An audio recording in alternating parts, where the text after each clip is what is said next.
No. But these were not considerations to come between him and fidelity to the dead. Let him see to it that they had passed him with no other notice than the knowledge that they had passed him, and left him bent on the discharge of a solemn duty. And he did see to it, so soon that he followed his companion with ungrudging eyes, while he still paced the room. That companion whom he supposed to be moodily reflecting on his own birth, and not on another man's, least of all what man's, violent death. The road in advance from Basle to Neuchatel was better than had been represented. The latest weather had done it good. Drivers, both of horses and mules, had come in that evening after dark, and had reported nothing more difficult to be overcome than trials of patience, harness, wheels, axles, and whipcord. A bargain was soon struck for a carriage and horses to take them on in the morning, and to start before daylight. "Do you lock your door at night when travelling?"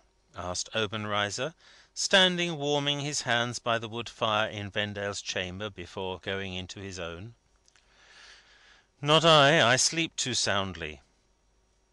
"You are so sound a sleeper?" he retorted, with an admiring look. "What a blessing!" "Anything but a blessing to the rest of the house," rejoined Vendale, "if I had to be knocked up in the morning from the outside of my bedroom door." "I, too," said Obenreizer, "leave open my room. But let me advise you, as a Swiss who knows, always, when you travel in my country, put your papers, and of course your money, under your pillow, always in the same place." "You are not complimentary to your own countrymen," laughed Vendale. "My countrymen?" said Obenreizer, with that light touch of his friend's elbows by way of good night and benediction, "I suppose are like the majority of men, and the majority of men will take what they can. Adieu. At 4 in the morning." "Adieu. At 4." Left to himself, Vendale raked the logs together, sprinkled over them the white wood ashes lying on the hearth, and sat down to compose his thoughts. But they still ran high on their latest theme, and the running of the river tended to agitate them rather than quiet them. As he sat thinking, what little disposition he had had to sleep departed. He felt it hopeless to lie down yet, and sat dressed by the fire. Marguerite, Wilding, Obenreizer, the business he was then upon, and 1,000 hopes and doubts that had nothing to do with it, occupied his mind at once. Everything seemed to have power over him but slumber. The departed disposition to sleep kept far away. He had sat for a long time thinking, on the hearth, when his candle burned down and its light went out. It was of little moment. There was light enough in the fire. He changed his attitude, and leaning his arm on the chair back, and his chin upon that hand, sat thinking still.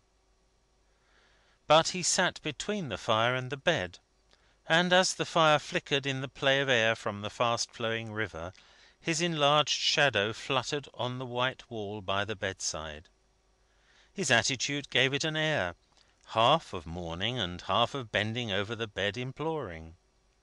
His eyes were observant of it, when he became troubled by the disagreeable fancy that it was like Wilding's shadow, and not his own. A slight change of place would cause it to disappear. He made the change, and the apparition of his disturbed fancy vanished. He now sat in the shade of a little nook beside the fire, and the door of the room was before him. It had a long cumbrous iron latch. He saw the latch slowly and softly rise. The door opened a very little, and came to again, as though only the air had moved it. But he saw that the latch was out of the hasp. The door opened again very slowly, until it opened wide enough to admit some one. It afterwards remained still for a while, as though cautiously held open on the other side. The figure of a man then entered, with its face turned towards the bed, and stood quiet just inside the door. Until it said, in a low half whisper, and at the same time taking one step forward: "Vendale?" "What now?" he answered, springing from his seat. "Who is it?" It was Obenreizer, and he uttered a cry of surprise as Vendale came upon him from that unexpected direction. "Not in bed?" he said, catching him by both shoulders with an instinctive tendency to a struggle. "Then something is wrong." "What do you mean?" said Vendale, releasing himself.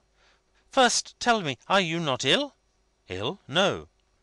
"I had a bad dream about you. How is it that I see you up and dressed?"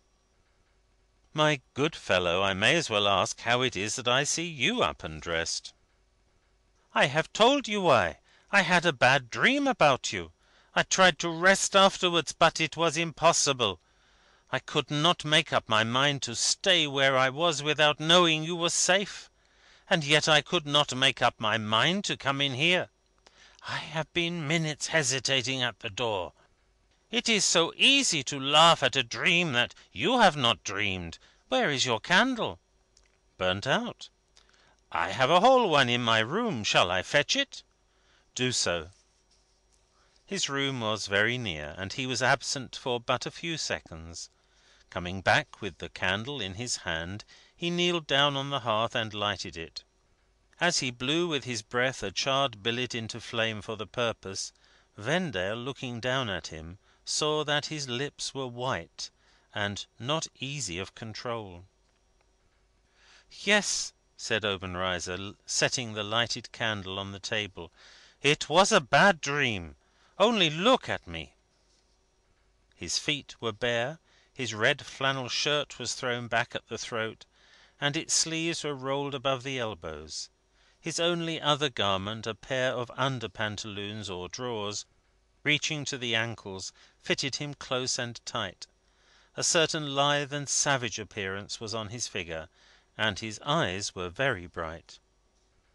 "If there had been a wrestle with a robber, as I dreamed," said Obenreizer, "you see, I was stripped for it." "And armed too," said Vendale, glancing at his girdle. "A traveller's dagger that I always carry on the road," he answered carelessly, half drawing it from its sheath with his left hand, and putting it back again. "Do you carry no such thing?" "Nothing of the kind." "No pistols?" said Obenreizer, glancing at the table, and from it to the untouched pillow. "Nothing of the sort."